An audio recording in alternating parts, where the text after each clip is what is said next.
মন্দারের আসল কুকীর্তি সামনে আসতেই রেগে গেল বীরুবাবু। সম্পূর্ণ জানতে হলে দেখতে থাকো।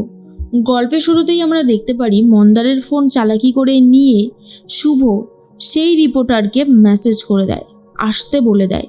যথারীতি সেই রিপোর্টার ভাবে যে মন্দার বাবু দেখা করতে বলেছেন। এরপর মন্দার আসতেই মন্দার ফোনটা নিয়ে চলে যায় আর শাওনকে বলে, শাওন, তুমি যদি একটা আমার ছবি এঁকে দিতে তাহলে আমার খুব ভালো লাগতো।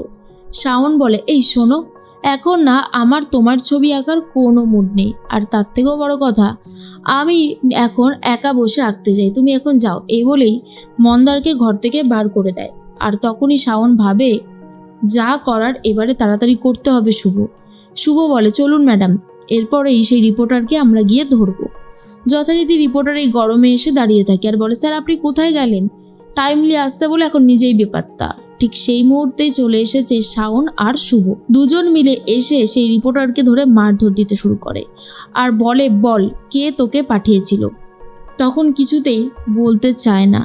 এরপরে শাওন বলে, এইভাবে বলবে না, একে অন্যভাবে টাইট দিতে হবে। রাস্তা থেকে লাঠি তুলে রীতিমতো মারতে শুরু করে। এদিকে বীরুবাবুর মনটা একদমই ভালো নেই। আর তখনই রঞ্জিনী বলে, দেখ বীরু, তোর সংসারের দায়িত্ব তো আমি নিয়েছি, তুই যাতে ভালো থাকবি, তোর সংসার যাতে ভালো থাকবে, আমি তো সেই চেষ্টাই করছি রে। আমি বলি কি, সব কিছু ঠিক হয়ে যাক, তুই একটু অন্তত নিজের মনটাকে শান্ত কর। কিন্তু বীরুবাবু বলে, পারছি না দিদি, যা হয়ে গেল আমি কিছুতেই আর ভালো থাকতে পারছি না। আমি কোনোদিনও ভাবিনি মন্ত্রিত্ব পদ নিয়ে আমার এত কথা শুনতে হবে। যেখানে আমি আমার ডিপার্টমেন্টের প্রতি লয়াল থেকেছি, সবসময় আমি চেয়েছি আমার ডিপার্টমেন্টে আমি যেন একদম ঠিকঠাক কাজ করতে পারি, কিন্তু না, মানুষ আমাকে ঠিকঠাক বুঝলেও রিপোর্টাররা যেভাবে আমাকে ভুলভাল প্রশ্ন করলো তাতে আমার মনটা একদমই খারাপ হয়ে গেছে। এর মাঝখানে মন্দার এসে বলে, মামা আরও খবরের কাগজে দেখো তোমার নামে কি সমস্ত কিছু বেরিয়েছে। তখন কাকুমণি বলে, না না, এটা কোথাও একটা ভুল হচ্ছে, এই খবরের কাগজটাই দেখছি দাদার নামে এসব ভুলভাল কথা ছেপেছে। এর আগে আমি যতগুলো খবরের কাগজ দেখেছিলাম সবটাতেই দেখেছিলাম প্রশংসা। তখন রঞ্জিনী বলে, বীরু, একটা কথা কিন্তু বলতেই হবে, শাওন এই যে মুখে এত কিছু জবাব দিল তাতে কি কোনো লাভ হলো না। এই যে শাওন পরীক্ষায় ফেল করেছিল, এই ব্যাপারটাই আমি দেখতে পাচ্ছি খুব হাইলাইট হয়েছে। ব্যাপারটা আদৌ কিন্তু ঠিকঠাক হলো না। রাজীব বুঝতে পারে ইচ্ছে করে দিদি দাদার মনটাকে একেবারে ভেঙে দিচ্ছে, যাতে শাওনের প্রতি আরও বেশি করে দাদা রেগে যেতে পারে। অন্যদিকে সেই রিপোর্টারকে মারধর দিয়ে তো আসল অপরাধীর নাম জেনে নেয় আর বলে, চলো এখন আমার বাড়িতে সবার সামনে গিয়ে কথাটা বলবে। এর মাঝখানেই রঞ্জিনী বলে, বীরু, তুই এক কাজ কর, ওই মেয়েকে আর এই বাড়িতে রাখিস না, তুই ওর বিয়েটা দিয়ে দে। কিন্তু রাজীব মনে মনে ভাবে, কি বলছে এসব?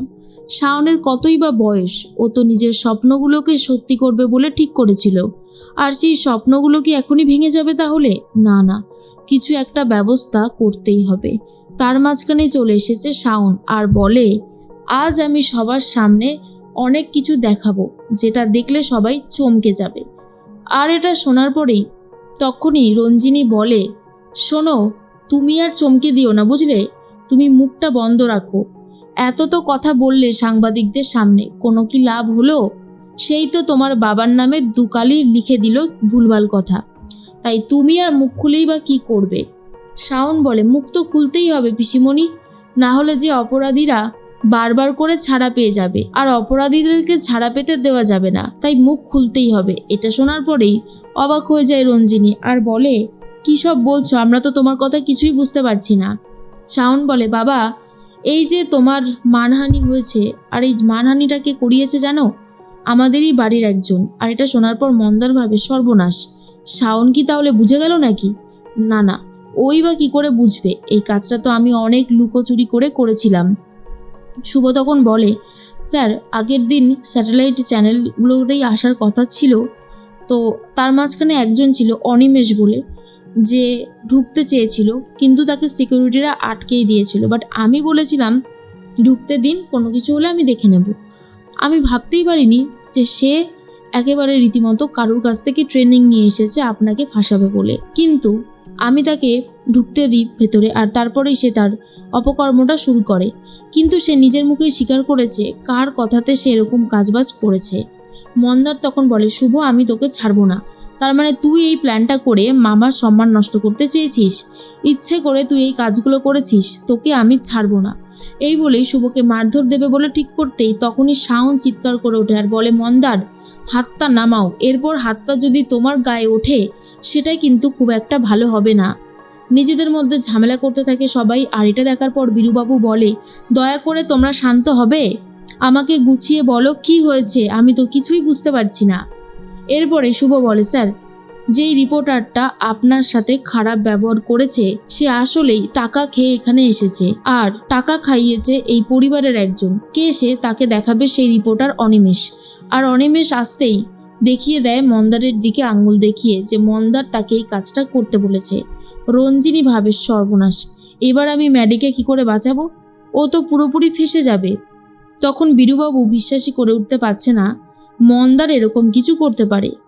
রঞ্জিনী বলে, তোমার কাছে কি প্রমাণ আছে যে ম্যাডি এরকমটা করতে বলেছিল?